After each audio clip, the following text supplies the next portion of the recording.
Galera, mais uma dúvida aqui dos nossos alunos. Ó. Considere a representação gráfica dos vetores A e B no sistema cartesiano abaixo. Então ele me deu o vetor A, o vetor B representado aqui no sistema cartesiano. Ó. Beleza? Eixo X, eixo Y. Determine para cada vetor as componentes vetoriais. Bom, como ele já me deu o esquema aqui em quadradinho, é simples até, né? Achar as componentes. Olha só, a gente vai ter aqui, ó, o vetor A, uma componente, uma projeção aqui, ó, no eixo X, beleza? Vou fazer outra cor aqui. Então eu vou ter uma projeção no eixo X, que vai ser essa reta aqui, o tamanho dessa reta, ó, dessa flechinha aqui, ó. Beleza? Aqui vai ser a minha componente, AX. E também vai ter uma projeção, ó, uma projeção no eixo Y. Eu vou ter aqui, ó, minha componente no eixo Y. Então eu tenho a componente AY. É só contar quantos quadradinhos tem, né? Ó, começa do 2, 3, 4, 5,5. Bom, do 2 até o 5,5 vai lá 1, 2, 3,5. Então a componente AX, aqui é a letra A, ok?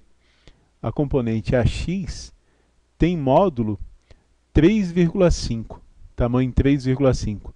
A componente AY começa aqui no 3, né?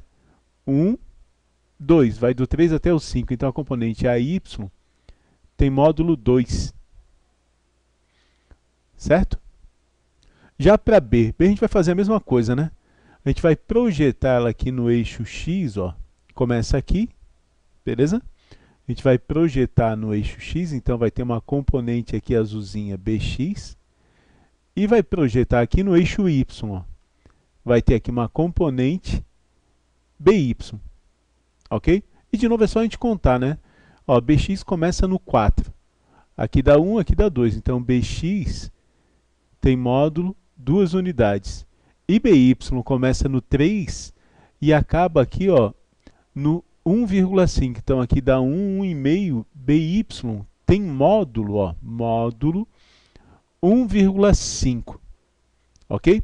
Se a gente quiser, como BY aponta no sentido negativo do eixo Y, a gente pode botar o negativo, mas como a gente está tratando só de módulo, a gente pode deixar o 1,5 que está correto. A letra B pergunta o seguinte, né? A representação vetorial em termos das componentes vetores unitários. Bom, o vetor A vai ser o quê? O vetor A vai ser os vetores unitários para x e y é o vetor I, né, que tem unidade 1, aqui o vetor I no eixo x, e o vetor j no eixo y, que também tem unidade 1.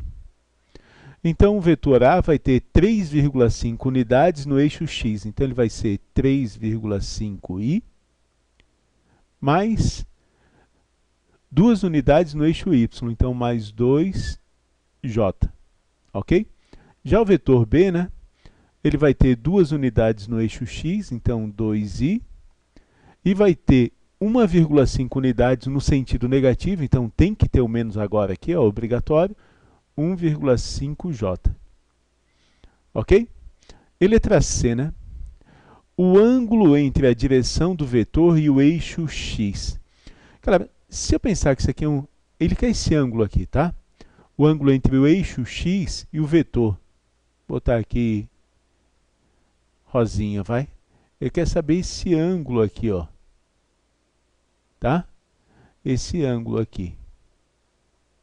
No ensino superior, tá? Esse ângulo aqui, ó, que gira no sentido anti-horário, ele é um ângulo positivo. E esse ângulo aqui que gira no sentido horário é negativo. Então a gente tem que botar um menos. Ou pegar o ângulo aqui por fora, ó, que seria 360 menos esse cara aqui, tá? Mas vamos começar aqui, ó. Eu quero saber esse ângulo aqui, ó, esse θ. Bom, se eu olhar esse desenho, né, eu vou ter aqui um cateto oposto, que é o AY, e um cateto adjacente, que é o AX. Então, a tangente, ó, a tangente